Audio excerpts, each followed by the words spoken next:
Okay, good evening everyone, as well as to the web audience. And there's a customary blessing that the Jews say in an evening like this and tomorrow. They say a good chodesh, which means a good new month. Because tonight begins the new month, the lunar month of Nisan. As you may know, in Jewish tradition, we follow the lunar cycle, the lunar calendar. And therefore, months are determined by the cycle of the moon. It means every new moon, which is approximately every 29 and a half days, and being that they don't calculate half days, so we do 29, 30, alternating. And the new moon designates the new months. In Hebrew, a month is called chodesh. So the new month would be Rosh Chodesh. Chodesh also means, from the word chadash, or chidush, new. So the month itself in Hebrew has the same meaning as the word newness, renewal, signifying the new moon. And then the cycle begins, the month begins, with the full moon being always the 15th day of the Hebrew lunar month. The 7th day of the Hebrew month is usually around the first quarter of the lunar cycle. And the 22nd day, approximately, is the third quarter. And then it concludes and a new moon rises, leading into a new month. But this month particularly is a unique one and a special one because the entire lunar cycle, as I discussed last week, begins actually in connection with this month of Nisan. If you look in the Bible, you find that when the Jews were in Egypt and they were coming to the end of their time there, before the Exodus actually begins with God telling Moses to look up into the sky and says to him, "Achedesh hazeh lachem," here, as you see now, the new moon, this will be the new moon that you will count and you will bless and sanctify from here on in all of time. And God continues and tells him, and in this month, the first of all months, the 15th day, and 2 weeks from now, you will lead the Jews out of Egypt.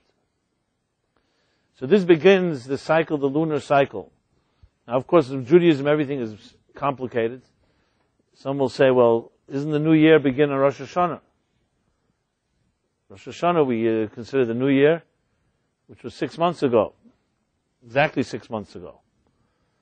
However, in Judaism, there's actually 2 new years. The truth is, the Talmud says, the Mishnah says there are 4 new years, but I'm not going to get that intricate here. The 2 new years, one is considered to be the new year of the lunar cycle, and one is the new year of the solar cycle. With Tishrei, Rosh Hashanah being the solar cycle, but the lunar cycle begins this month. And they're actually in different areas of Jewish life. We will count the new year sometimes from tonight, and sometimes we'll count it from Rosh Hashanah. There are actually 2 opinions in the Talmud when the universe was created. Some say it was created on the 25th of Adar, which would make today being Rosh Hashanah. And some say it was the 25th of Elul, making Rosh Hashanah that we do celebrate. And it's reconciled that being that God created the universe first in thought and then in action. So the plan was created now. But the actual creation took place in the Rosh Hashanah. As I said, this is not really the theme of the discussion here. I'm just stating it for the record. If you ever want to delve into this a little more detail, if you can go to our website, meaningfullife.com, or of course you could always go to Google and search for this if you want more information on the topic. It's actually quite fascinating regarding all these cycles, the lunar cycle, the solar cycle, especially as you know this year is a special year, being the 28th year. It's called the Machzor Gadol, the large cycle. Every 28 years, the solar cycle comes to a completion. comes back to the place as it was when the sun first was placed into heaven. Next week I plan to designate the entire class to that in celebration of this sun blessing, as they call it, the blessing of the sun, which will take place this year, a rare occasion, on the day before Passover, which means April 8th. So Wednesday morning will be the blessing of the sun. But as I said, next week will be exclusively dedicated to that topic. It's its own fascinating discussion. But suffice it to say that in the Jewish calendar is profoundly powerful astronomical calculations that are invested in it. And the sages of old, from times of the Talmud, till this day, still fascinate many and their profound understanding of astronomy, because they made calculations that still hold up today with all scientific revelations. Those calculations are absolutely accurate. And especially in considering lunar cycles and solar cycles and how you reconcile them. Because you have to remember the Jewish calendar, even though we go by the lunar cycle, the months, but we still consider the seasons as well. And the seasons are controlled by the sun, not by the moon. And Passover, for instance, the Torah says, the Bible says that Passover is on the 15th day of the month of Nisan. So that designates the month, 15th day of the lunar cycle. That's designated by the moon. But it also says that it should be in the spring season, Chodesh Aviv. And spring is determined by the sun. So there's a whole tractate, an entire section of the Talmud designated how do you reconcile the two. There are quite a few problems, because the solar cycle, 365 days of the year. The lunar, if you count 2930, is approximately 11 and a half days shorter than that. It's like 354 days. So you have a discrepancy where the year the Jews left Egypt, the 15th of Nisan, was spring season in that part of the world, in that hemisphere, in Egypt, in Israel. Also in our hemisphere, it's the same. That's fine. But the next year, the 15th of Nisan will be 11 days later. Because the solar cycle, as I said, is 11 and a half day discrepancy between the lunar and the solar. Okay, so 11 and a half days you could say fine. But the next year would be 23 days difference. And then would be 34 days. And after a while, Passover will no longer be in the spring season. Because based on the lunar cycle, which is 11 days, some days shorter than the solar, at some point, Passover would start happening in the summer. And then in the spring, and then in the autumn, and then in the winter, and then it would return again in the spring. So clearly, if you only follow the lunar cycle, Passover cannot remain in the spring season. So there's, as I said in the Talmud, an entire solution that they derive from this. That's why we have what's called a leap year. In the Hebrew calendar, there's a leap year that reconciles this 11 days. Every 3 years, there's a leap year where an additional month is added, not a day. Not like in the Gregorian calendar, where a day is added to February 28th, 29, but you actually add an entire month of Adar.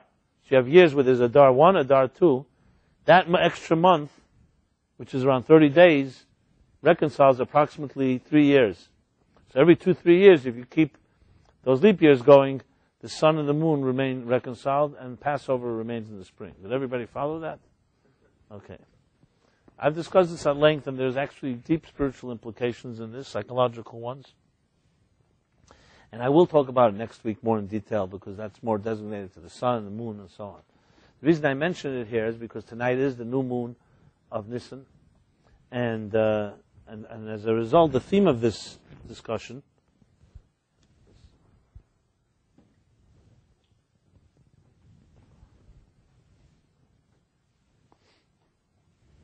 we're just testing something.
Where's he?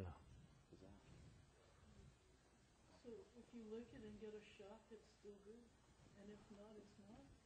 Sir.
So, we don't know whether the international audience been hearing till now everything I said till now, or reading my lips. I have to guess. So I won't repeat myself, but I'll incorporate so you'll understand everything we're saying. So, to break out of these routines of our lives is not a simple matter. What most of us do to get out of that monotony is we find these escape hatches. These can be weekends, planned vacations, romance, music, travel, going out to dinner, hanging out with friends, anything. The human being, by nature, requires and needs these escapes. The question is it an escape or is it reality? And what is reality after all? And what happens as the big question is after the high, after the party, after the hangover? So these are questions that don't just plague us today, but actually plague the human race from beginning of time. In the different types of books and poems and songs and all kinds of different ways that people documented their experiences. So if you look at through the collective experiences of human beings for thousands of years, one way or other, this has been a dilemma, a challenge. Different thinkers use different language, but it's very universal. The need for some form of, we'll use one word, transcendence. Something transcendental. Something beyond. So firstly, it's important to state that this search, this journey, this aspiration, this dream, is a very healthy thing. How would you like to find out one day that you stopped dreaming, you stopped hoping, you stopped looking up and looking for a better future? Not a very consoling thought. Even though, as I've often discussed here, animal bliss can sometimes feel very,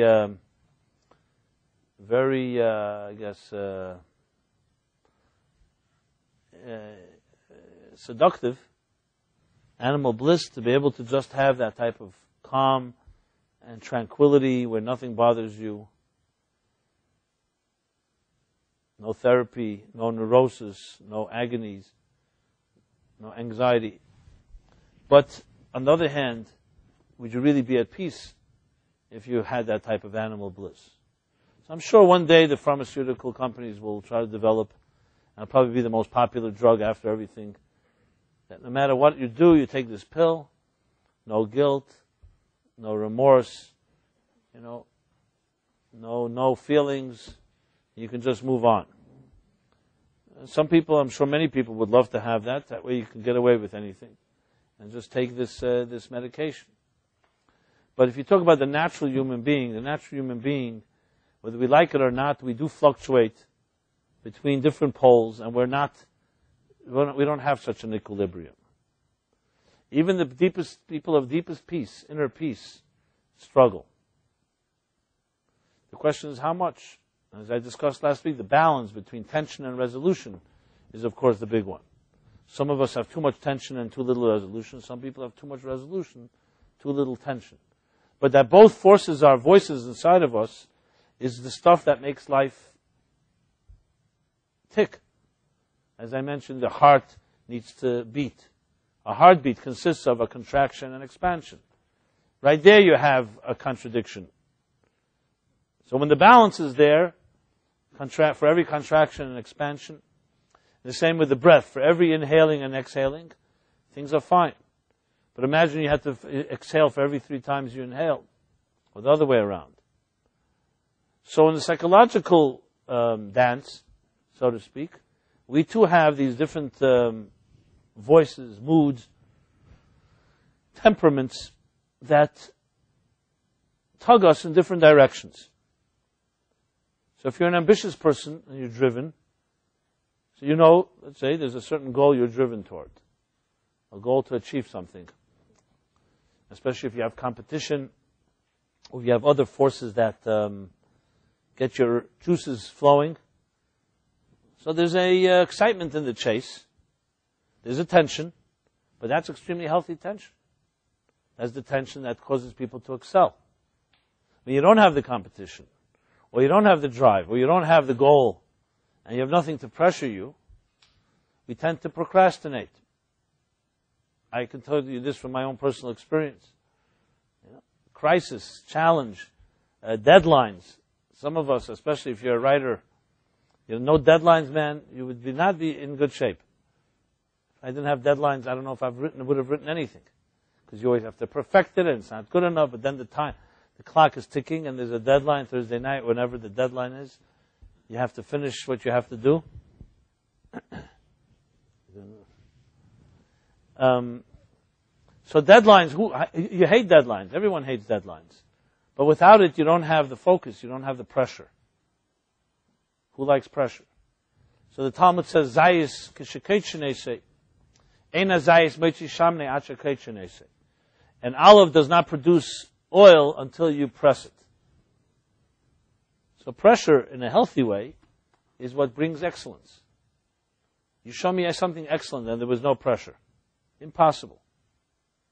The Talmud says, if someone says, Lo yagaitu matzasi, that I did not toil, but I found, but I discovered, do not believe them. If someone says, I toiled, but I did not discover, do not believe them.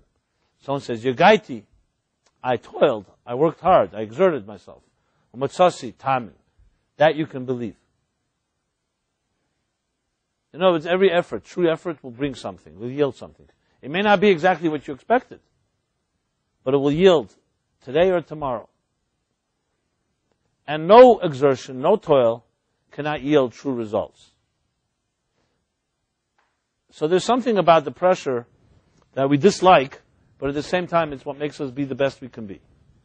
When does it get unhealthy is when there's too much undue pressure, too much pressure, and no way to resolve it. So there are people who are great dreamers, and they aspire, but they never reach. It can be the frustration, and the tension that builds up from that is can be very destructive. So I'm sure in your life, everyone here can translate this in your own way. For different people, different fashion. Whether it's creative energy, whether it's in the business world, whether it's in family life, even in relationships. It was, for those that are Trekkies, the famous Mr. Spock said that it's always better to want is always more pleasurable than to have. So there's something about the wanting something. You know, as I said before, the thrill of the chase. And then when you get it, it's never as geschmack, as they say.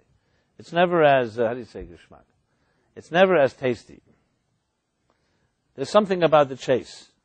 And for people who are creative, anyone in their own way, as you grow and you reach it, you reach your destination, so to speak, your goal, the morning after you feel certain satisfaction, but then there's a certain emptiness that settles in, which of course is the birth of a new goal and a new chase. So this is a dilemma that we all have. We'd like to have the results without the pressures, but it doesn't work that way. So in this context,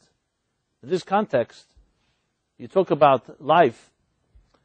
As I said, the two cycles that the Yitzchak Aramah from the Akedah Yitzchak spells out, there's the natural cycle, which is the patterns of our lives, the routines of our lives. And then there's the transcendent cycle, which begins on Rosh Chodesh Nisan. So the focus of this month is transcendence. And the birth of transcendence begins with the birth of this new moon. This is the renewal of transcendence. And it culminates 2 weeks from tonight, which will be Passover. Exactly 2 weeks from tonight, the full moon. Full moon is always 2 weeks. Exactly 15 days from the new moon. And Passover is essentially the celebration of transcendence. Even the word Passover, what does it mean? So though the verse in the Bible talks about passing over the doors, that God said mark the different doors, the Jewish doors, the Egyptian ones, the mezuzah, the blood. But Passover in its literal sense means to pass over, means to transcend. To pass over something, to go beyond. Pesach means to jump. In one word, transcendence. So it's called the celebration of freedom, the exodus from Egypt. It's all about one concept called transcendence. And the good news is, before I get into the elaboration of it, is that yes, we have the capacity, that big question I asked before, to not be trapped in monotony and the routines and the boredom of our old patterns. And the strength we get to break out of those routines and that monotony comes from this day, Rosh Chodesh Nisan. It's this day. That's the day that God pointed and said to Moses, look into the heavens. This was tonight. And see the beginning of a new cycle in life. So now let's explain how it's possible and what can we do. You know, I'm sure everybody has had here a magical moment in your life. Well, I hope so, anyway. In most cases, magical moments don't come when we plan it. Usually comes when we don't plan it, and something happens. Spontaneously, you go somewhere, you don't expect it. what I'm going to discuss tonight is that you don't have to wait for it to happen to you, but you actually have the power to generate it, to initiate it, by accessing that transcendent cycle within yourself. In other words, if we were truly creatures of habit, then we would be trapped by our own, by the natural cycle of things. Look, the fact of the matter is, to play devil's advocate, even though Jews don't believe in a devil, but whatever you want to call it. The fact is, a human being, by nature, needs to eat. So for some reason, we figured out we eat 3 times a day. Some people eat more than that, some eat less than that. But you definitely have to consume a certain amount of food and drink every day to survive. We need to breathe. And we have other needs. I'm talking about the basic needs, not the needs we convince ourselves that we have, but true physical needs that are etched in stone. Based on that, one would argue that a human being, we are really trapped in this cycle. You can't do anything about it. Which is, as I mentioned earlier, what many thinkers and philosophers even came to the conclusion, that as much as we try to reach some form of transcendence, it's an act of futility. Because ultimately we are trapped by our physical boundaries, by our physical limitations. Now, if you add into the equation things that are not necessarily inherent to the physical structure of our beings, you add into the equation things like the attitudes of our parents, parental influences that shaped our childhoods, peer pressure, the pressure of making a living and making ends meet, all the so-called responsibilities and commitments we have, for good or for bad, healthy or unhealthy. A very strong case can be made that there's no transcendence. It's an illusion. Yeah, once in a while you can break out. As a younger man, I'm still younger than I will be, but when I was even younger, I was always very fascinated, which I'm sure some of you have been as well, with some of the so-called spiritual, the souls, the tortured souls that searched for this type of transcendence. And we have many in our generation, especially if you think in the late 60s, early 70s, you had a whole group of, especially in the music world, of people who OD'd, whether it was Jimi Hendrix or Janis Joplin or there you go. Or even people who committed suicide, like the artist Rothko, Mark Rothko. Or those that may not have died, but they killed part of themselves. And you have to wonder what was this so-called, why the association with drugs, to the point of danger and to the point of death even, that these people dabbled with. And it's very obvious that when you're very creative and you're searching for, in William Blake's words, to reach the other side, beyond the doors of perception. And the more creative you are and the more energy you have within you, you sense there's something beyond, but you're also frustrated because you can't hold on to it.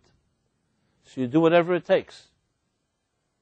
I'm not trying to glorify the use of drugs in every situation. Obviously, it can become very self-indulgent and selfish in many ways. But there is an element of finding very creative geniuses who have a soul afire that don't know how to relieve the pain or relieve the passion. And you push and push the limits until a point where it becomes self-destructive and even death itself. This is not uncommon in history. As a matter of fact, in the Bible, there's this very, very vivid episode that describes exactly this situation. It's the story of Nadav and Avihu, the 2 sons of Aaron, which we shall read about in a few chapters from now, who the day that the temple was built,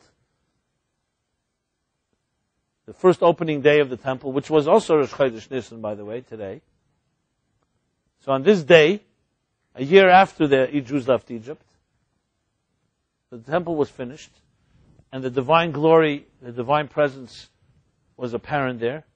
And these two gentlemen, Nadav and Avihu, in their passion, as the Or HaChaim, the commentary, many commentaries explain in their passion, they ran into the temple unprepared. Why? Not because they were sinners, and not because they wanted to desecrate anything, God forbid. As he explains it, it was out of their deep love and dvekus and cleaving and attachment and passion to connect to something beyond. They were true spiritual seekers. But they ran too fast and unprepared. And the Torah says what happened was, Eish Zara, a strange flame consumed them. It's interesting, the word strange flame, Eish Zara. Very similar to words used even in our times about strange fires, foreign substances, etc. So some say they drank too much wine. Some say other things that they did. But bottom line was, they were seeking a spiritual high, but they were unready, unprepared. They didn't have what we call in Kabbalistic and Hasidic terminology, the kalim. They didn't have the containers to contain such light. So it's like looking at the sun without sunglasses. You have a similar story in the Talmud of the 4 great sages that went into the Pardes, the orchard, the garden. Whenever Pardes is used, it always is a metaphor for a mystical experience. Pardes is an acronym, Pshat, Remez, Drush, Sod, talking about all the 4 dimensions of Torah on perception, including Sod, the mystical.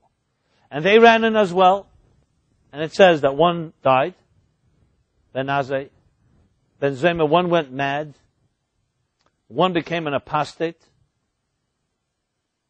and finally Rabbi Akiva, the only one, Nichnas b'shalom v'yotzer b'shalom. He entered in peace and left and exited in peace. 1 out of 4. And these were great men, great sages. And analysis goes on, what exactly happened there?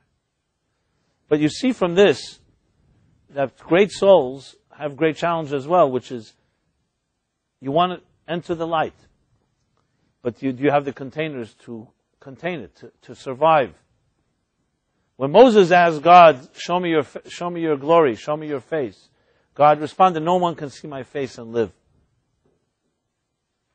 Which in essence is the same idea. You know, we all would love to say, people always say, I'd love to hear the truth, the full truth. Do you really want to hear the full truth of existence, of yourself? The wisest people in history will tell you, I don't want to hear it all. A little here and there.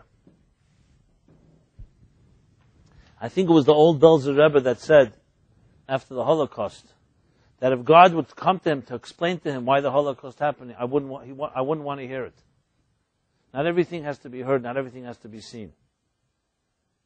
It's the more foolish and more naive people that want to hear and see everything, because they don't know what they're looking for. But the wisest of all know that to see existence in its full naked reality, without any garments, without anything to protect, is not a simple matter. Because to survive that and return to tell about it and exist is not an easy thing. In truth, as the mystics actually say, that the reality that we know, that we all perceive right here, is all built on ignorance. Whatever we know is essentially a result of concealment. I know that doesn't make anybody feel good, probably, because you think you're like very wise and you know so many things. But basically, these mystics say that perception, any type of perception, is a result of a concealment of a deeper truth. Because if you were to see those truths, you wouldn't be able to survive. If it is true, and I just say if, in the words of a skeptic, that it is divine energy that gives life to everything, and that there's an integral unity that connects us all, and you were able to truly perceive it in its fullest glory, what kind of individuality would it leave you? What kind of independence? Would you really want that? So, to see your own unconscious in its, what's called full beauty and full ugliness, is not necessarily something that is easy to contain. Which is why the journey consists of steps. It's like all growth. You go to the wisest people on earth and tell them, tell me the wisdom of the secrets of existence. They'll smile and tell you maybe a nice metaphor. Because everyone knows it's a journey. No one can just tell you the secrets of existence. It's a journey. And you have to earn your way. And you earn your way step by step. And as you climb the steps, what happens is your containers widen. Less garments, and you're able to perceive deeper truths. Are there truths that could have been told to you when you were 15 years old? Or you had to learn them through a certain experience? Even if someone wanted to tell it to you. The question is, how far can we go? Or how far down this rabbit hole are we willing to go? So when we talk about reality, if we're truly honest people, you have to remember, what do we know about reality? If it is true that what we see is just the tip of the iceberg, and there's a whole other picture, how much do we really see of that bigger picture? Now some may argue, listen, if it's something we can't see, why talk about it? No. Let's live in our illusions, satisfied where we are. When the film came out, The Matrix, Part 1. So of course it reawakened these questions again, a popular film that addressed really questions that have always been addressed. What is reality? Do we really see reality? Maybe we're part of a program.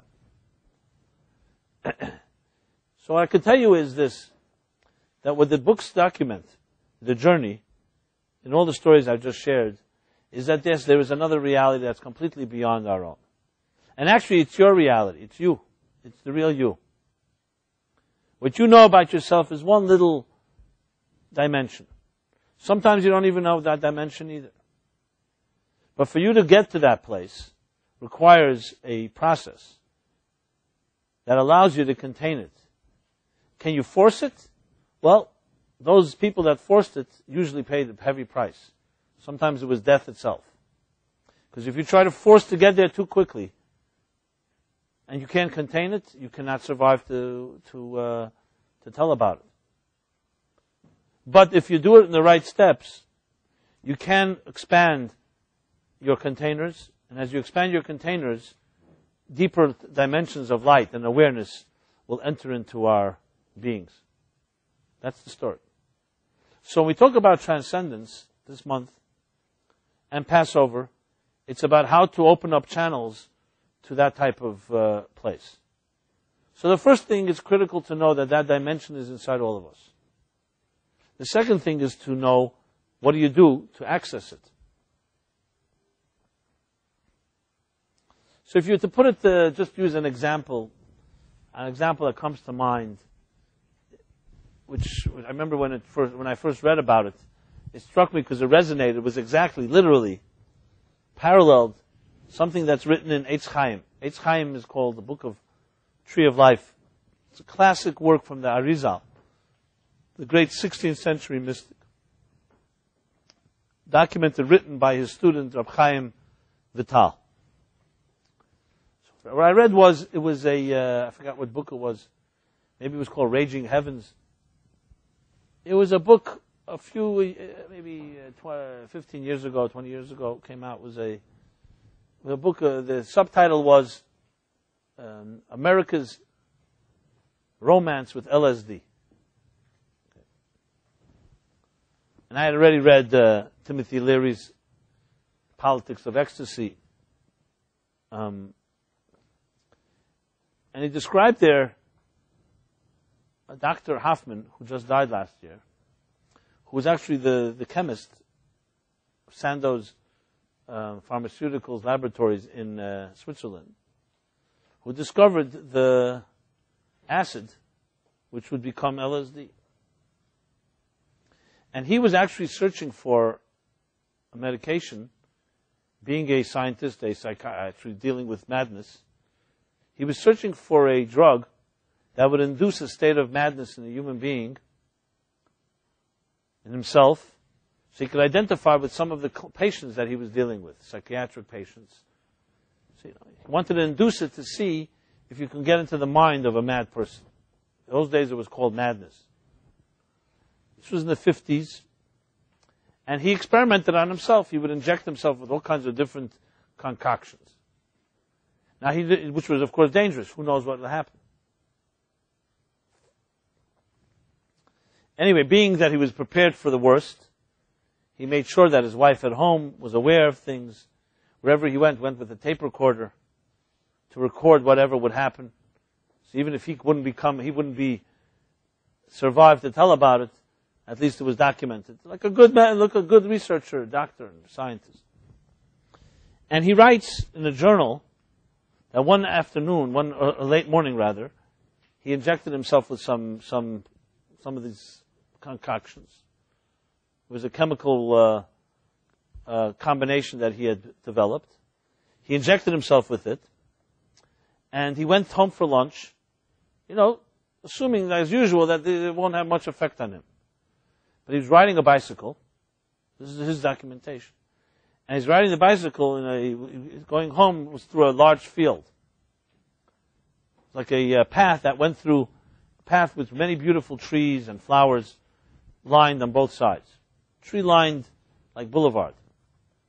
But it was a path for bicycles. And suddenly he started feeling this type of weird sensations. And he describes how he suddenly felt his bicycle to literally take off in his imagination. He felt it was like flying. And suddenly the trees, he writes, began to vibrate.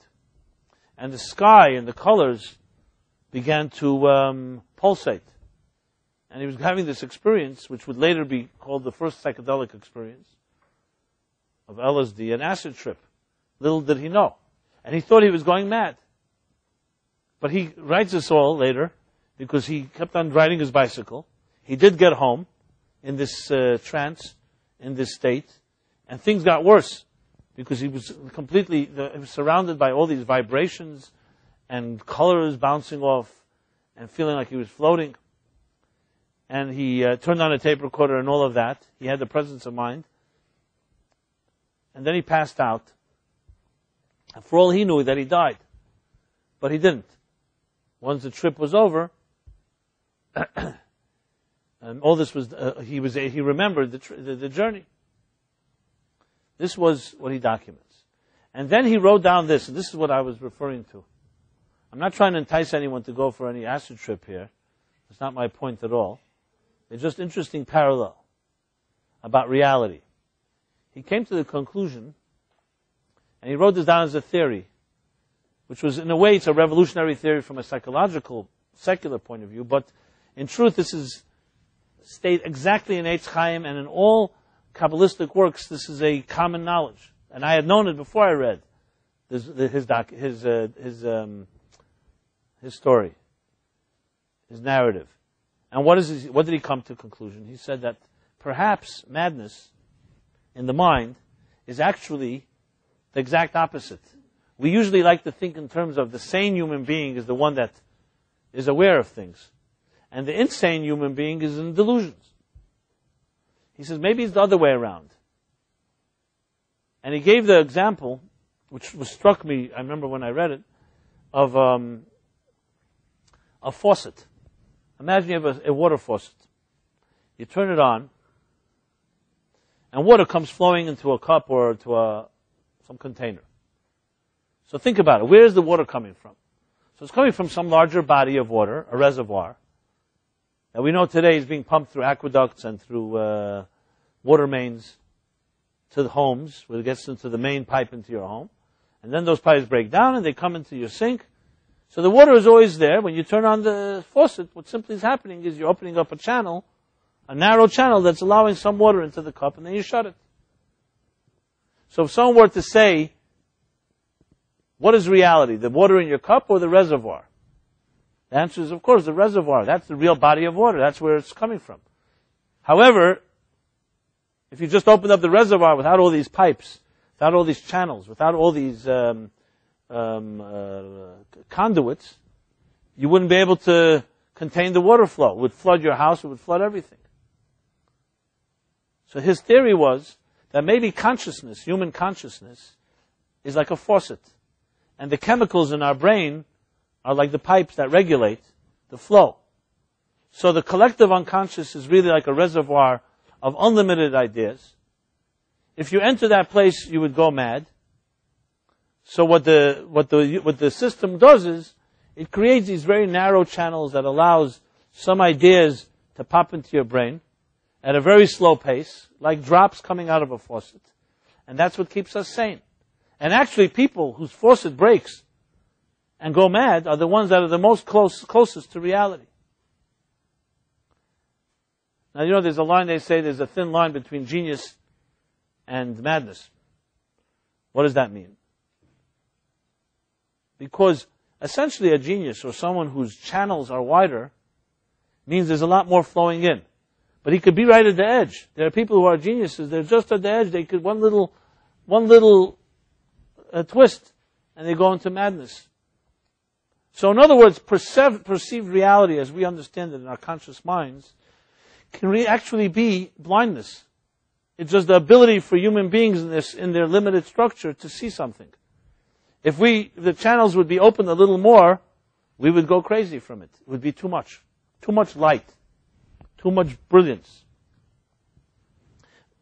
Why I say it parallels, because this is exactly how the Kabbalah explains consciousness. It's called Chokhmah. Chokhmah in Hebrew means the spark of wisdom. It's always like a spark. You know, you feel like a flashbulb, an idea. Where do ideas come from? So someone told me it comes from the shower head. You turn on a shower and your ideas start coming. Not exactly. It's true, in showers people get ideas. I don't know really why. Maybe the soothing water. Maybe you have nothing else to do. You know, there's nowhere to go while you're here. But ideas, where do ideas pop in from? And they do pop. Like if you try to trace the root of an idea, you won't be able to really trace it. It feels like, and it's always been described as a flash, spark. Flash of consciousness. If you think about it, and this is how the Kabbalah puts it, a spark comes from somewhere. A spark comes from a large body of flame that releases little sparks. Or in this analogy, drops of water that are coming from a larger reservoir. Ideas come from what they call in the Kabbalah, Zohar, Moiches Timah, the hidden mind, or the concealed mind, or what we would call the collective unconsciousness. So there's an entity inside of us that we're not conscious of, that has an enormous amount of information or ideas. And when an idea falls into your mind, it's like one spark, it's like a faucet opening up and letting in a drop. If that flow would come too quickly, we would go mad. It would be too fast, too quick. Obviously, if the flow is too slow, then you're a person that's not having too many ideas. So, which one do you deal with?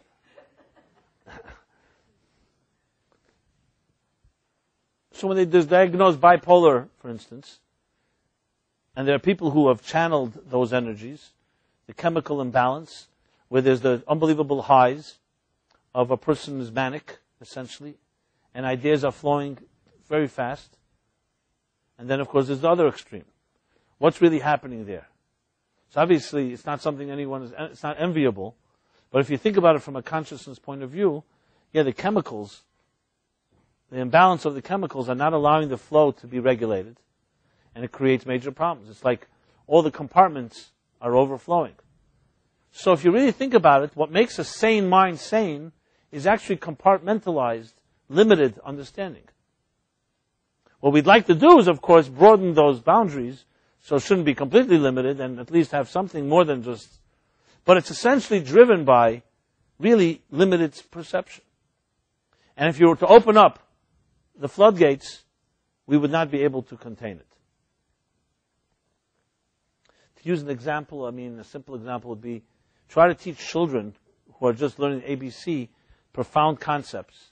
They may have instincts to understand them, but the profound concept is just, you'll either lose them completely or you'll even confuse them.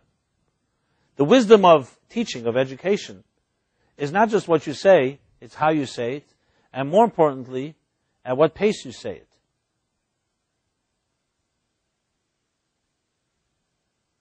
sometimes you hear a brilliant speaker or teacher speak about something, and you hear great ideas, but they're saying them in an order that's so confusing. Like if you don't say it in order of A, B, C, D, and you say D before A, it confuses us. So it's not just about the intensity, the brain power of the ideas, it's also, is it being offered in containers? The true brilliant teacher is someone who knows to assess the recipient's containers and push the boundaries, but still never in a way that overwhelms that student. So a good educator will do is this, will share a stream of consciousness, always more and a little above the head of the person that's receiving it, but not too much that the person completely cannot benefit from it. So think of it like trying to channel water or a liquid from a larger container to a smaller container. But you have some latitude, some flexibility. So of course you try to widen the channels as much as possible, but not too much or else it'll spill out and won't even end up in the container. So that balance of knowing how fast, how much, how slow is a key to education. And I can tell you something more. It's not just education. It's also relationships, love. There are many people who have a lot of love, abundant love in their hearts. And they would love to give it and share it. But it's not always about you. It's never about you, actually. Love doesn't just mean how much you want to give. It's also how much another person can contain. And understanding that requires sensitivity, humility. What we call gvura shebechesed. Chesed is love, flow of love. But the gvura is what creates the containers, the channels, the discipline that's necessary to temper the flow. And that's as important as the flow itself. In other words, you can damage someone with too much flow just like you can damage them with too little flow. So you can't just say, at least I gave. It's not correct. Sometimes if you give, you can end up hurting a person more than if you didn't. So it's all about a certain measure and a certain way of containing. So when we talk about transcendence, we're talking about reaching that deeper place. So we all want it. But it's not just about how much you want it, it's also how much you've earned to enter to that place. Passover night has the power of actually entering into the collective unconscious, the reservoir that I described. But how many of us are really ready to go there? We'd love the idea, and we'd love to go there without any consequences, but it's not that simple. If you force it, there will be consequences. So the only way is through preparation, through methods, through tools that we use. Just like it is with intelligence, and just like it is with wisdom, it is with growth. It's about broadening your containers to allow something from another dimension to enter. And in direct proportion to your broadened containers will be the transcendent experience. So it's interesting, in the Jewish approach, which is exact opposite from using foreign substances, a strange flame. See, there you're forcing the issue.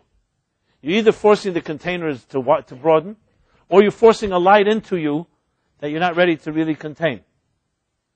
I don't want to use a graphic example like this, but it just drives the point home. What is the problem for a young child to experience intimacy, sexual intimacy? And I'm assuming everybody agrees it's a problem. Let's say a 5-year-old. I understand some people say 14 is fine, whatever. What is the problem? The problem is not because sexual intimacy is a bad thing. The child doesn't have the containers for it. What that means exactly can be discussed. But there's no question the child does not have containers for it. Either they have not developed the emotions to understand the power of it, or what a relationship is about, or what intimacy is about on that level. Intimacy can be, a child can experience intimacy, but not of the sexual nature, not overt sexual intimacy. Now, what age exactly do we become with the containers? That I'll let you debate with yourself. And whether society has really determined the right age, I don't think it's been determined. Unfortunately, it's been determined for us due to peer pressure, schools, and stuff like that. But one thing is for sure, that when a person experiences prematurely any intense force that is healthy actually, but it's experienced prematurely, it will have an impact on your life. Because you have not earned it yet, or you have not yet broadened the containers to experience it. And this is true, it's just one example, but there are many examples that I can give you for this idea. think that's enough to explain the point. But to go back to the issue here then is, from a Torah point of view, the issue is not to force anything.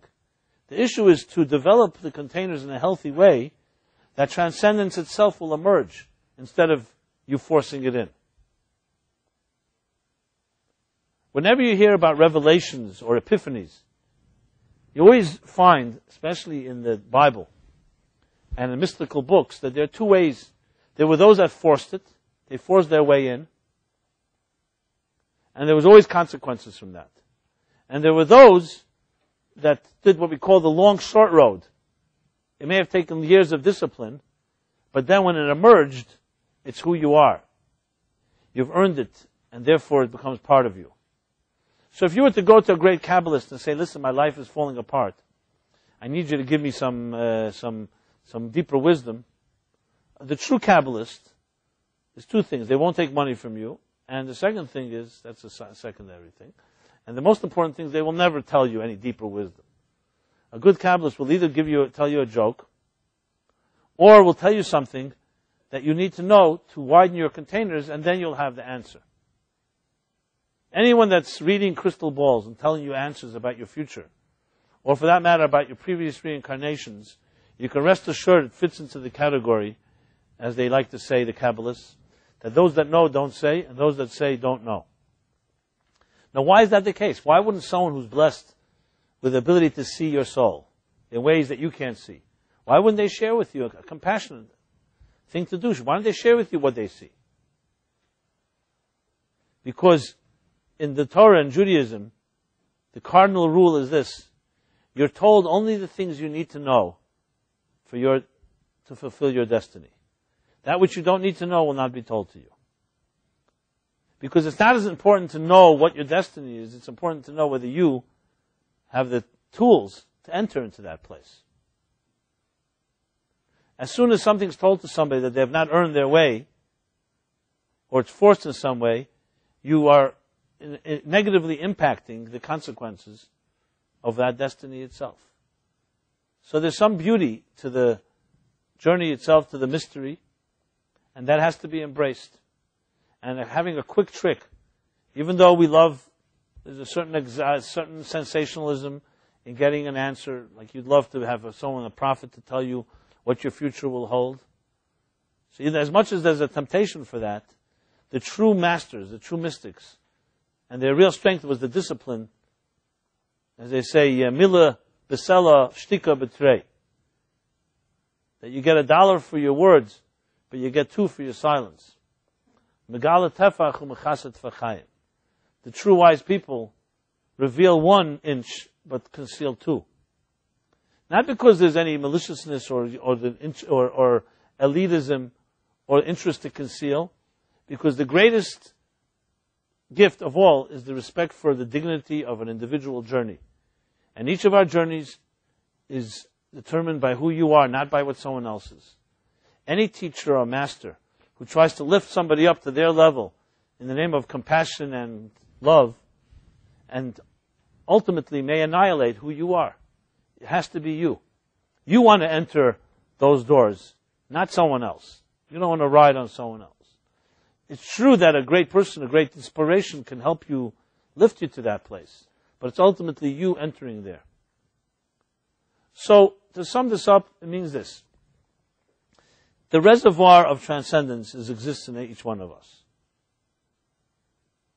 It is up to us to develop the containers that will allow more into your being. That's up to you.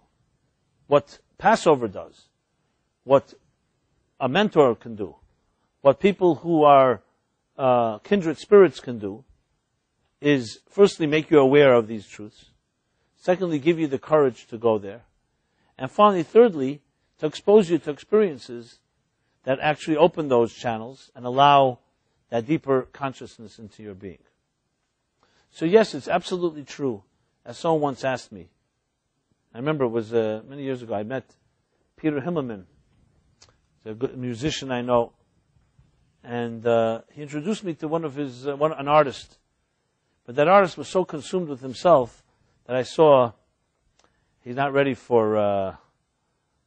didn't have the humility necessary to go to the next level.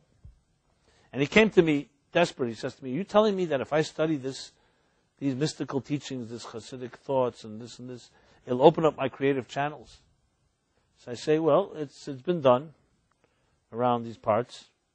And he said to me, "Okay, how do I do it?" So even though he was enthusiastic and he was sincere, but he was a little too arrogant. And I realized that. So I said to him, "Look, firstly, you're going to have to not want it so much. Meaning that you have to have the humility to let it enter your system.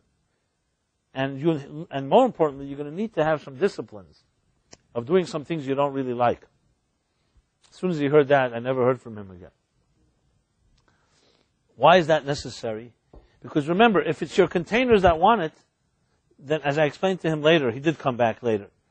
If it's containers that want it, then it's your containers that are going to get what your containers are capable of. What widens containers, as I said before, is pressure. It has to be something that is beyond you. If you're not ready to go beyond you, you're never going to get an experience that's beyond yourself. So people want to have that beyond experience, but they don't want to change anything. Explain how that works exactly. How does that equation work? If you think what you thought, and you say what you said, and you do what you did, what do you think you're going to have? What you had. But people want to keep doing the same thing, but they want different results. In the healing world, they call it nothing. If nothing changes, nothing changes. So, to some of us may sound like a ridiculous statement, redundant. But if you really have gone through painful experiences in your life, you understand exactly what it means. This is true for relationships. How often you get stuck in a relationship and you make all the mistakes. And of course you say after it's over, "Never again will I ever make these mistakes again." Some people say, "Never again, I'll never have a relationship again." That's another option. But I'll never make these mistakes again. And then what happens is you meet another person. It's perhaps a different name, different city. But you make exactly the same mistakes again. And then only later you start seeing it's a pattern. Because we are somewhat weird creatures, of course, a little bizarre. But above all, because nothing changes, nothing changes. Just because you got burned doesn't mean that you changed. It just means that you suffer the consequences of the mistakes you made. You can repeat them exactly again because it's still the same you. How do you become not the same you? There has to be some change in your life. Which may be the reason why you have in the Torah these obligations that some people say, what does that have to do with spirituality?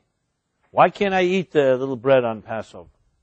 What's this obsession of searching for every grain of every crumb? Eating matzah. So yes, there's much mystical meaning. Matzah is the food of transcendence. It's considered to be the food of humility. But even the discipline itself, even if you don't understand it, just the fact that you're doing something you don't like, don't ever underestimate its power. Let me just say for the record, it doesn't mean you have to do everything you don't like. Especially people who are unhealthy telling you to do that. I'm not saying that. But it doesn't hurt from once in a while to do something that you're not exactly excited about. Obviously it should come from a holy place. It should come from a healthy place. But there's something about, precisely because you don't like it. I used to, my earlier years giving this class, I always tried to explain mitzvahs in a way that made it very conducive that people should want to do it. You see it as tools for self-development, for self-actualization. As I've, matured a bit, I came to realize that's not always the right approach. It's important to know that there's no question the mitzvahs are called connections, and there are ways to actualize yourself and reach the deepest, and connect to the deepest parts of your being. But there's another thing that's important to know also. Sometimes discipline has an end in itself. To do something that you don't exactly like or you're not comfortable with, to get out of your comfort zone basically, is exactly what widens your containers. Because if you don't get out of it, it's still the containers of your previous comfort zone. So it's precisely the things that we don't always love, or make us a little uncomfortable, is precisely what widens your container to be able to experience it. There was a chassid who went in a very personal problem, in his life, in his family. And he went into his Rebbe, the Rebbe Rashab, whose yahrzeit actually is the second day of Nisan, and crying to the Rebbe, pouring out his heart and soul. The Rebbe said to him, I cannot help you.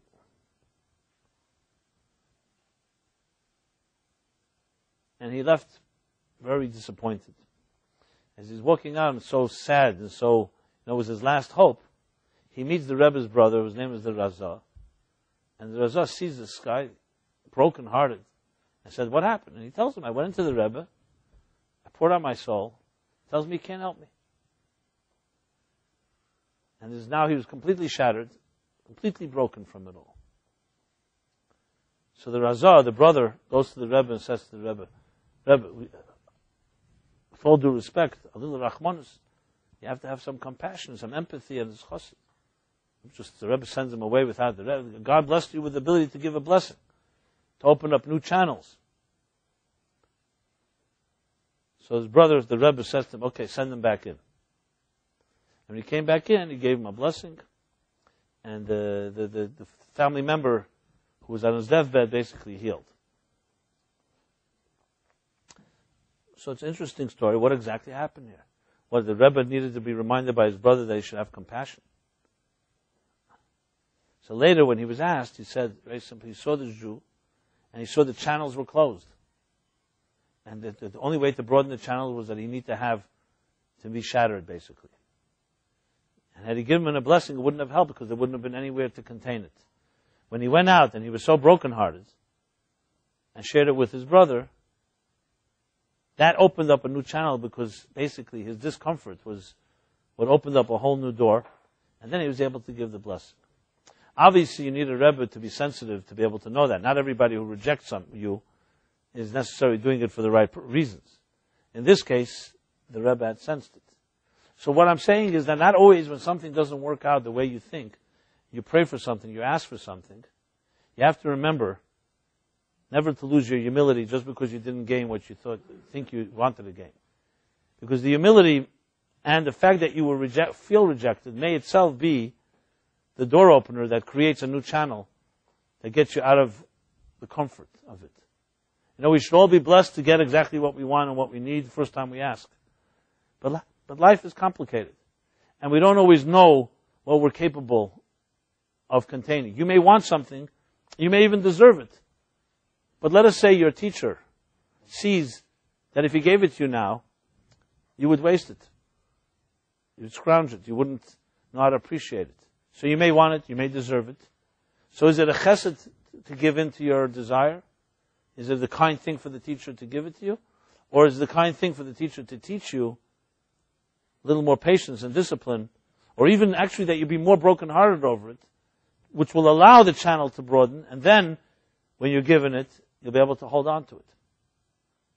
So it's not it's not a simple matter, of course, these things. But the idea being that if you enter now as we enter this new month of Nisan, transcendence, we all have the ability, no matter who you are and where you are, to reach a more transcendent place than you've been in the past. There's no question about that. The power of the month itself gives us that ability. So there's an energy flow that has entered into our stratosphere tonight and will intensify tomorrow and the next day and all the way till Passover itself.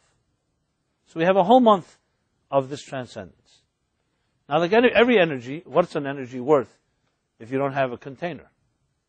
Electricity existed from the beginning of time, but who knew about it? It was only when, whether it was accidentally or whatever it was, whatever the story goes, Benjamin Franklin's kite or Newton's apple. I don't know if these are urban legends or what, whatever. But something happened and someone suddenly discovered that there's a power, there's an energy in this universe. And then later we discovered other energies, electromagnetism and nuclear energy and a strong force, a weak force. And today we know that there is all these waves, sound waves, light waves,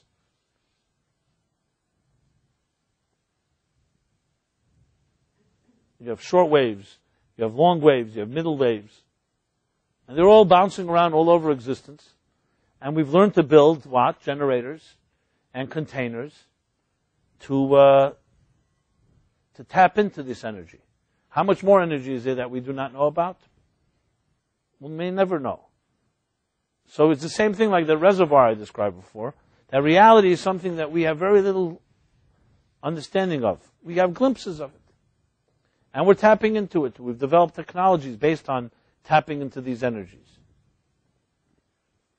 Till this day, I'd like you to have someone explain to you, or explain to yourself, how exactly a television works. That you're sitting in your house, and there's a box, and you're seeing a simultaneous broadcast of something happening 10,000 miles away. The same colors and so on. And you know there's no human beings inside your box. You can check it out. There's a wire running into your building, and some way this wire is bringing these images, and it's exactly as it's happening. So is it a fluke? But it's happening in millions of other houses the same way. Figure that out. So there's no scientist that can explain exactly how it works. They know the mechanisms. They know what it takes to tap into it, to sharpen it. But what exactly is the ability? There are forces that when you know how to use them, can transmit. But what exactly is happening? Are these images like running through copper wires from Australia to New York? Like what? What exactly is flying through here? And if it's via satellite, what exactly is happening here? So it's not so relevant to understand all the dynamics, but one thing is for sure, that there's a force field, and many force fields that work beneath the surface that we do not see, and we're creating containers for them. So we're told that this month of Nisan Transcendence, there's also a force field. A certain energy enters into this world. The energy for you to be able to break out of your mediocrity, your monotony, and the routines. But like all energy, it'll come and go, unless you build something. And the bigger thing you build, the more containers you build, the more you can hold on to it. Which is why Moshe and Moses designated that 30 days before a holiday, we begin to prepare for the holiday. Some say 2 weeks before. So 30 days was Purim. Now we're 2 weeks before Passover. You start learning Hilchas HaChag, the Chag. You start learning the laws of the holiday. But it's more than just preparing the laws of knowing how to clean your kitchen, and how to bake matzah, and how to run the Seder. It's also spiritually preparing, obviously. Attuning yourself, building the containers. So what are the containers for transcendence? Container number one is humility. Matzah is humility. We call it lechem eini, the food of the impoverished. But impoverished doesn't mean in a negative way. It means impoverished of ego. Should I do my chametz matzah diagram? Why not? In Hebrew, the word matzah consists of 3 letters. Mem, tzadik, hey. Everybody knows those letters in Hebrew? If not, we'll do a little demonstration. Okay? Mem, tzadik, hey. The word for chametz, which is the word used for everything bread leavened on Passover, is ches mem tzadik. So if you think about it, both are 3 letters. Matzah, mem tzadik hey, and chametz. And actually, 2 of the letters in each of the words is exactly the same, mem and tzadik. And the only difference is the ches and the hey. We shall do a demonstration, okay?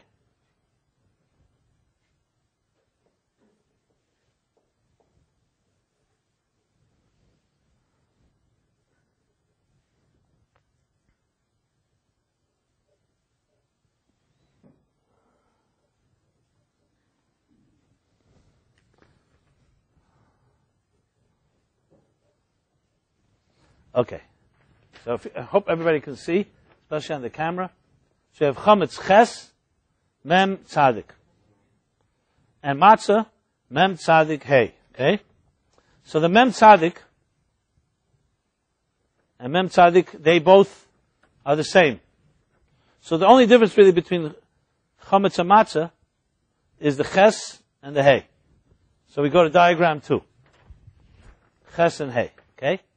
So what's the difference between these two? If you look at them, they're very similar. They're made up of 3 lines, except by the Ches, 3 connected lines, like a little house. Right? To the right, to the top, roof, and the left.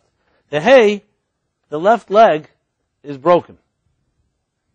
So really the difference between Chametz and Matzah comes down to one little thing, the space. This is the entire difference between Chametz and Matzah. Now we know they're both made out of flour and water. One was allowed to rise, and one was not allowed to rise. So it's the same substances, the same elements. What's the difference? The difference is this space. An arrogant human being doesn't have a spout to release. A hay has a spout, has a opening. This is the opening of humility. We call it Barasav Yitzartav Af Asisiv. That when God created the universe, He did it through thought, speech, and action. You think, and the thought is connected to your speech. But then there's a space before you act, the space of humility, Af. You always need to pause before you act. You think it over again. If there's no space, you end up having a self-contained entity filled with itself, inflated like the bread that rises. Matzah is the minimal. It only is pure flour and water without allowing it to rise any drop. So it's essentially the food of humility. The secret to all transcendence is a little humility. Which means if you don't get what you want, it's also fine. It's the key to opening up channels. So it's not just humility in the common sense, okay, I'll be humble, and that will open up the doors. Humility actually allows you to broaden the containers that I described earlier, that allows new experiences, which explains a very interesting phenomenon. Why is it that most people only open up to new realities only when they're in pain? Why, when they're happy, is it so hard to give somebody a wake-up call?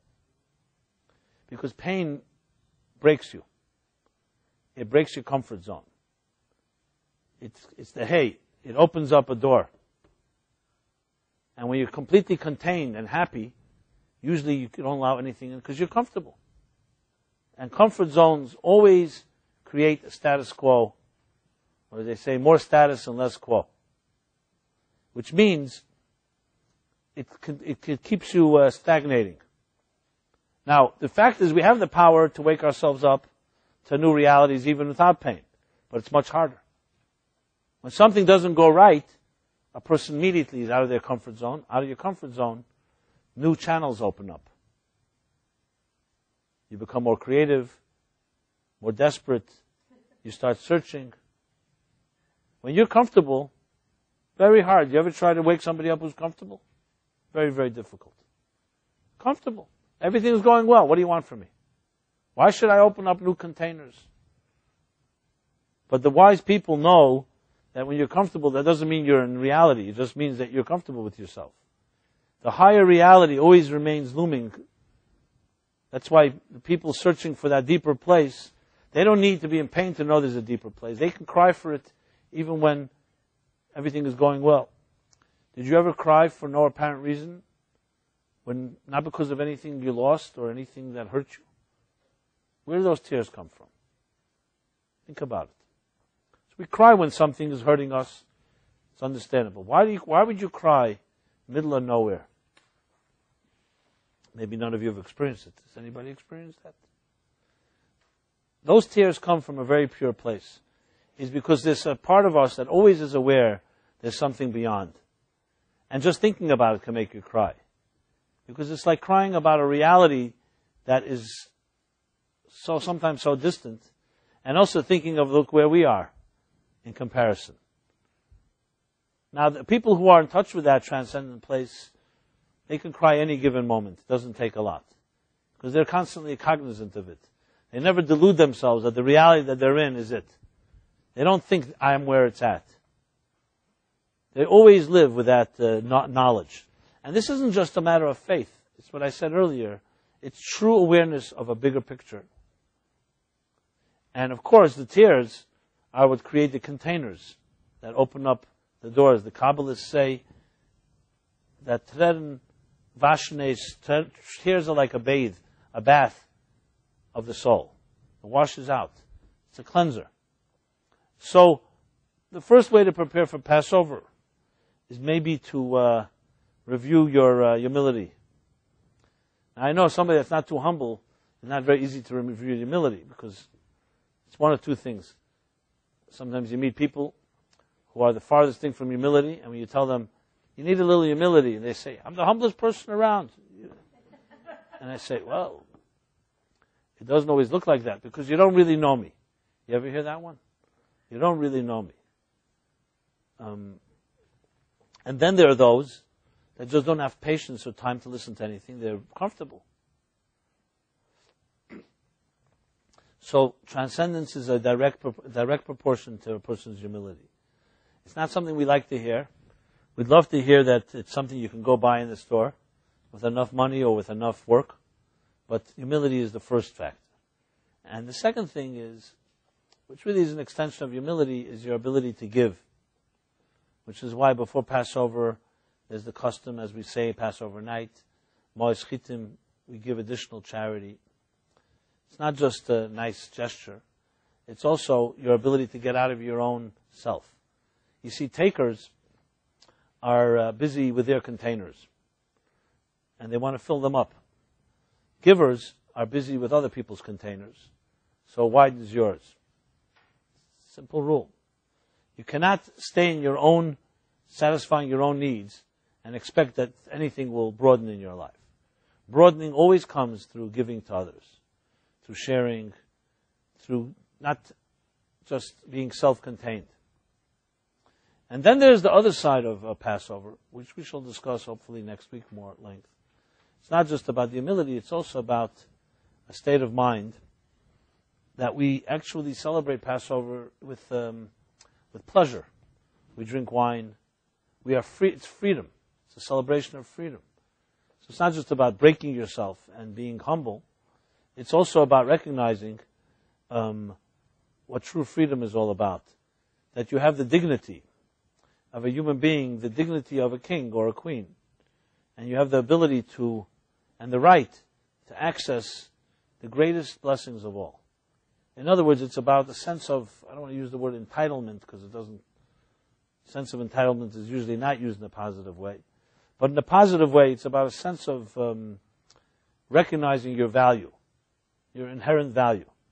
When God took the Jews out of Egypt, ultimately it was a voice of confidence and a validation of an entire nation that was enslaved for so long, and they were remembered. They were remembered, and they were freed, and they had the right to be free. That dignity is also part of the celebration. So it's like two sides to the coin of Passover. One is the sense of humility, something much greater than yourself, always knowing that there's something greater than you are. Not other people, but a greater reality. And the second thing is knowing that you have a right to enter there. So it's not just about being a subject, that you become a doormat and you're nobody. Because you have the humility, you have a right to enter, and also the other way around.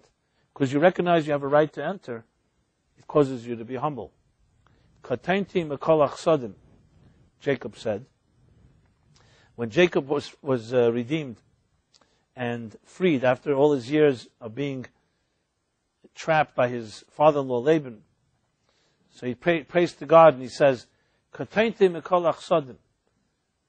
Very dramatic, very powerful 3 words. He says, I've been humbled. Katainti, I've become small. I've been humbled by all your goodness. What usually happens when goodness happens to people? Humility is not always the thing that happens. People think they deserve it. And then they convince themselves, I'm better than others. I've earned it. I'm smarter. Jacob taught that the more chesed you have in your life, the more gifts you have in your life, the humbler you become I've been humbled by the goodness that you're sending it to me and not to someone else. Others may deserve it more. This is humility of Kedusha that comes from holiness, of a person who never just takes for granted gifts, whether it's gifts of health or wealth or other gifts. We all have our gifts. So recognizing these two things, the humility, at the same time, not humility in the lack of low self-esteem, but also appreciating that you deserve the best, is the key. It's like one of the Baal Tanya said it this way. He said, one has to know how small they are and how great they can become. How small you are and how great you can become. There are people who have grandiose dreams and know how great they can be. But they don't know how small they are, so they never know where they stand. Maybe you're there already, maybe you're not. Then there are people who know how small they are, but they have forgotten that they have great potential. The key is to have both all the time. To have the knowledge that you are who you are, never over-exaggerating it, but because you are created in the divine image, and you have a godly force inside of you, that gives you the potential, literally divine potential that's possible. In essence, these two elements is really the core theme of all of Passover.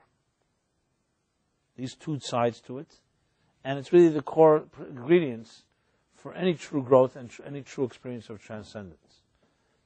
So, in times like ours, with our economic downturn, or turn down, or meltdown, or down melt, whatever you call it, all the different names, global recession, God forbid to use the word depression, right?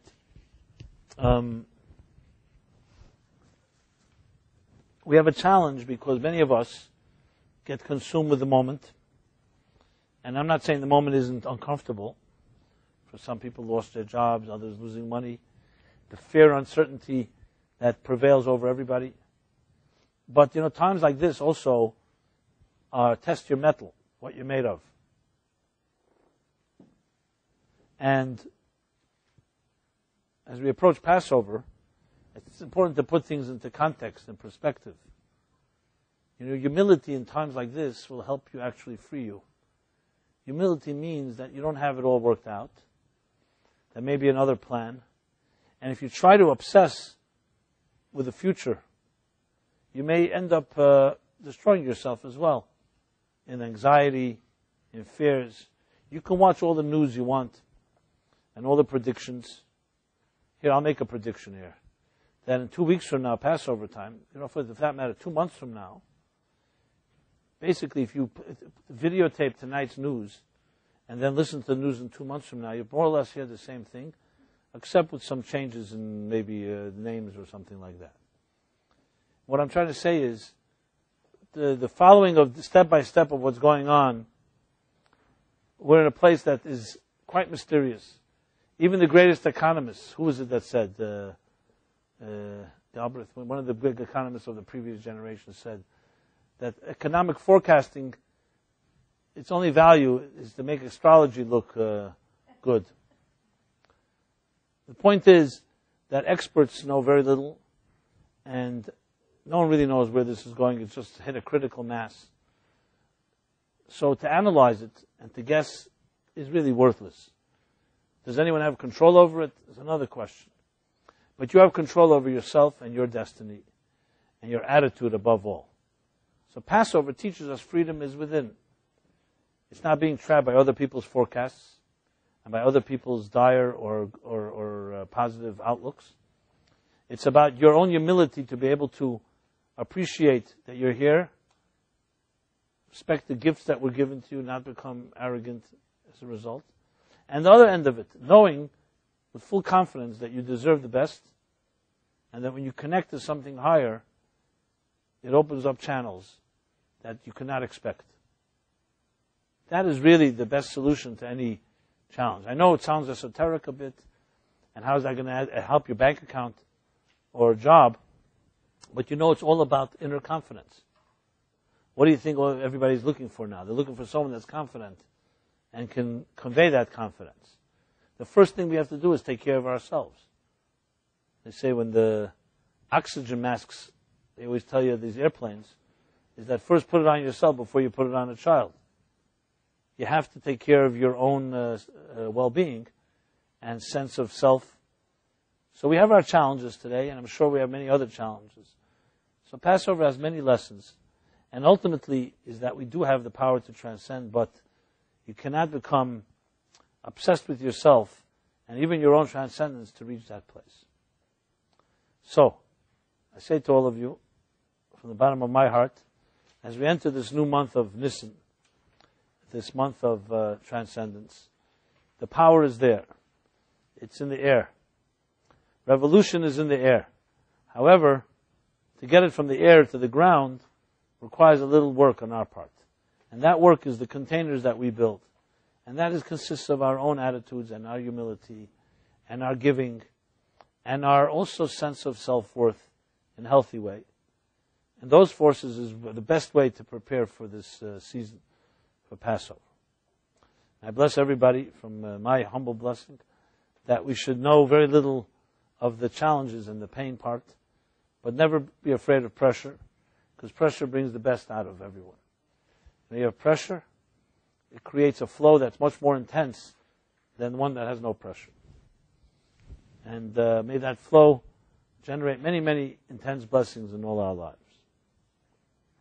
It should be a very freeing and transcendent month for everybody, and a freeing Passover. And we shall celebrate together. Next Wednesday we will have a class. There will be a special program, being that the following Wednesday is Passover. So next Wednesday we'll have a special pre-Passover sun blessing program. Be focusing on the whole special uniqueness of this year, being a 28th on the 28th year of the cycle. Special blessing on the sun, which is rare. We bless the moon every month, but the sun only once in 28 years. What the significance of that is, and the power of that, and above all the personal relevance, as well as its connection to Passover. And then 2 weeks after that will not be class here Wednesdays because of the holiday. Tomorrow night Philip is giving his class, as well as my son, for those that want to have a little more, maybe more intimate, and also take these themes further. Please, you're welcome to come. 7 o'clock is Philip tomorrow, and my son is 9 o'clock. Right? And again, I invite anyone who needs to have help to find a Seder, wherever you may be, we can help you. If you're in the New York area or elsewhere, so feel free to speak to me or to Velvel. And what else can I add here? I also want to make an announcement like this, a few announcements more. If you haven't left your email address, please leave it with us. I send out a weekly email every week. Also gives you updates of what's going on. As I've mentioned many times, as you see, this place is slowly metamorphosizing, and there'll be more changes for the better as we go along. Finally, if anybody is interested in sponsoring a class in honor of a particular date, so please see Velvel as well. And also, we began a membership drive for the MLC at 6, which means it's definitely a financially valuable deal, that we can make a deal with you, which basically means you become a member in MLC at 6, and essentially the costs are quite cost-saving if you're coming to the classes or programs throughout the year, plus other benefits, which again Velvel can share with you. Excuse me. So, I wish everybody had a very pleasant week, and may we only see each other at very healthy occasions, and may you all experience not just a taste, but a full course of transcendence. Good night, everybody.